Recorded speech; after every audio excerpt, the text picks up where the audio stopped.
The ring counter is simply a kind of shift register, okay, in which the output of last flip-flop is feedback to the input of the first flip-flop. Okay, so if we try to see here, suppose I have a 4-bit register. Okay, so I have a 4 flip-flops, 1, 2, and 3, and 4. The output of the last flip-flop that is getting connected as an input of this one.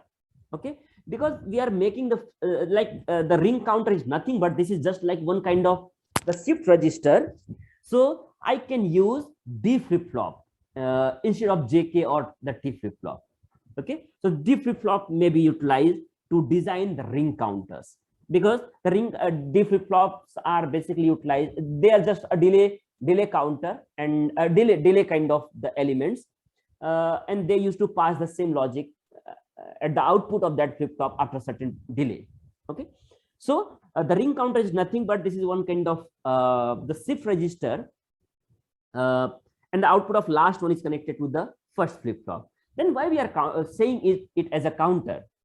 We are saying it as a counter because let me explain why we are calling it. Yeah, so if we see, the detailed structure will look like this one.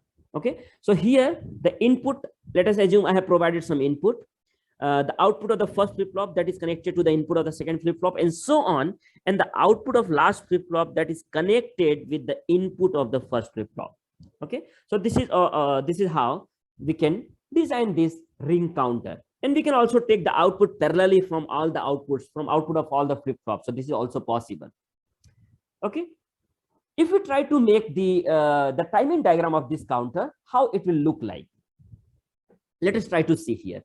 Because I have used the delay flip-flop over here. Okay, so it is not going to perform anything. That in next clock pulse, it is going to pass this present output to the next flip-flop. And the next clock, and after the second clock pulse, this clock pulse will be passed to this one, then this will be passed to this one. Okay, so suppose initially at clock 0 I have initiated the input of the first flip-flop with the logic 1. Okay, so initially, and like after first clock pulse, the output of first flip-flop will be logic high. Okay, so the output of first flip-flop will be logic high. Okay, and because this output of the first flip-flop has been connected to the input of the second flip-flop, so what will happen? Once we have preset it, then I am removing this input, and now because the input of this one first flip-flop is now controlled with the output of the last flip-flop, and initially the output of this last flip-flop was 0. Okay, so this 0 will pass to the input of this one. So in the next clock pulse, this one will pass to the second one, and 0 will pass to this one, and so on. So the clock pulse which is high, that will pass through each output, and 0 0 0 this one will pass. So the sequence will be like, initially the sequence is 1 0 0 0, then the next sequence will be 0 1 0 0, then the sequence is 0 0 1 0, and then sequence is 0 0 0 1, and this one, the last one, that again that will feed back to the first flip-flop, and then again it will come to the 1 0 0 0 0. So the total number of sequences that we are able to count here is from 0 0 0 0 0 1 0 0 0 0 1 0 and 0 0 0 1. Okay, and then again it is coming to 1 0 0 0. So here if we see, it is nothing but this is like a mode 4 counter. Okay, the behavior of this shift register is nothing but it looks like a mode 4 counter, where the sequences are 8, then 4, then 2, then 1, then again 8. So this is the sequence which this counter is following. So that is why this shift register, we are calling it the counter. The reason to say the counter is like, because it is following some of the sequences and it is keep on repeating just like a counter. So we can call them the mode 4 counter, and the sequence of this counter is like F421 counter. The ring count, we can also say like, suppose I have to design counter like 8421 counter. So 8421 counter is nothing but the ring counter is the 8421 counter. Okay, if this is the sequence, then we can call it the ring counter. One very important thing is here, because the circuit is used to count the clock pulses, like where the clock pulses are, and they are shifting the things. Okay, suppose I have an n-bit ring counter, and out of this n-bit ring counter, the total number of sequences like mode that are possible are the 4. Okay, here I have used 4 flip-flops, and I can count up to 4 stages. 4 counts are possible. Okay, so what does it means?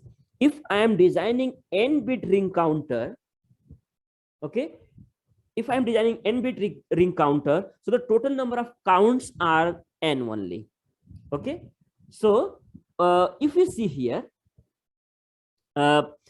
initially it was 8, then it was divided by 2, then it was divided by 2, then it was divided by 2. So what in total what we are doing, whatever the thing we have here, this is nothing but this is divided by n. Okay, so this is the divided by n sequence. It is saying like the it is counting like 4, so we can call simply like divided by n counter. So the ring counter is also known as divided by n counter.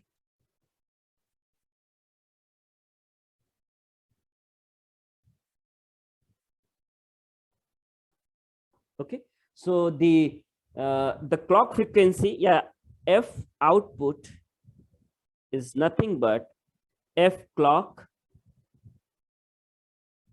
divided by n. So this is the important thing that we should understand. Okay, so this is all about the ring counter. But what is the limitation of this one? Limitation of this one is the total number of counts that are possible with n-bit ring counter is n. Okay, so like suppose if I'm using 4 flip-flops, the total possibilities that could be to the power 4 means 16 possibilities, and out of these 16 possibilities I can use only 4 possible stages. Only 4 possible stages are there, rest all others are unused. We are not using those stages. Okay, so this is the limitations, like most of the stages or most of the sequences are unused here. Okay, so to avoid that problem, we can come up with the next kind of the ring counter, and we can call them the twisted ring counter, or in general we can call them the Johnson counter. Okay, so what Johnson counter is, let us try to see it, and how it works, let us try to understand it. Okay, so what the Johnson counter is doing, as of now, if you can recall the previous slide, in the previous slide what we have done, the output Q was simply connected with the input of the first flip-flop. This was the thing which we have done in the ring counter. Now if I want to understand how the other things will work, like let us try to see here. If you see Q2, like this output is connected to the input of the next one, this output is connected to the next input of the next flip-flop, this output is connected to the next flip-flop, and in the ring counter this output was connected with the input of this one. But instead of this, in the Johnson counter what we are doing, we are just connecting the complement of this one, complement of the last flip-flop with the input of the flip-flop. Okay, that is why we are saying it the twisted ring counter. The output of last flip-flop, the complement of the output of last flip-flop is getting connected with the input of this one. All others are same, like ring counter only. After doing this, what benefit we are getting? Let us try to see. Okay, the benefits that we are getting, something like this. In the initially, let us assume the counter sequence was 0 0 0. Okay, counter sequence was 0 0 0. Now let us see here 0 0 0 and 0. If it is 0, the Q0 complement will be 1. Now this 1 will be connected to the D3. Okay, 1 will be connected to the D3. Then what does it mean? After first sequence, this 1 will come out, then 0 0 0 will be there. Okay, so here it will be 1 and 0 0 0 will be there. In the next clock pulse, because this was again 0, so this 1 will be treated as an input. So 1 will be the input here, and this 1 will be again input here. So the sequence will be like 1 1 0 0. In the next clock pulse, the sequence will be 1 1 1 and 0. 1 1 1 and 0. The next clock pulse, 1 1 1 and 1 will come out. Okay, once we are getting 1 and 1 at all the points, 1 1 1 and 1, 0 is here. So this 0 is now fed back to the input. So in the next clock pulse, D3 will become 0. Okay, D3 or the Q3, whatever. Yeah, these all are the Q3. So just consider it. This is the D3. Yeah, simply D3 already it is given, right? So no problem. It is already given. D3 is already here, D3, D2. So the D3 that will be become 0, then 1, 1, 1.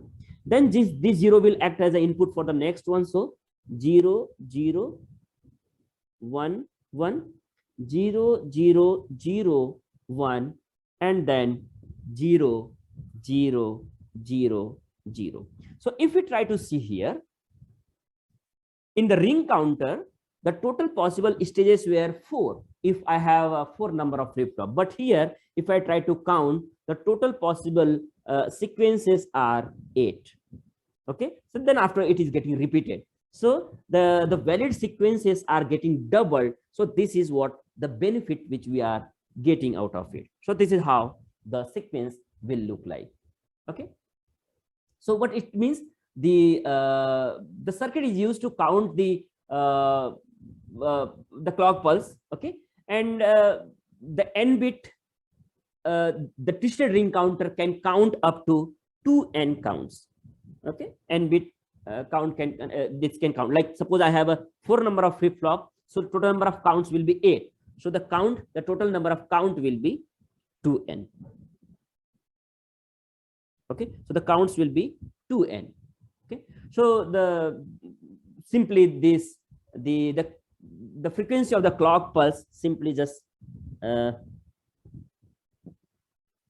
f output, that will be f clock divided by 2n. Okay, so the total output frequency, this will be this one. So we can Johnson counter is also known as divided by 2n counter. So we can also call them the divided by 2n counter. So this is all about the counter designing.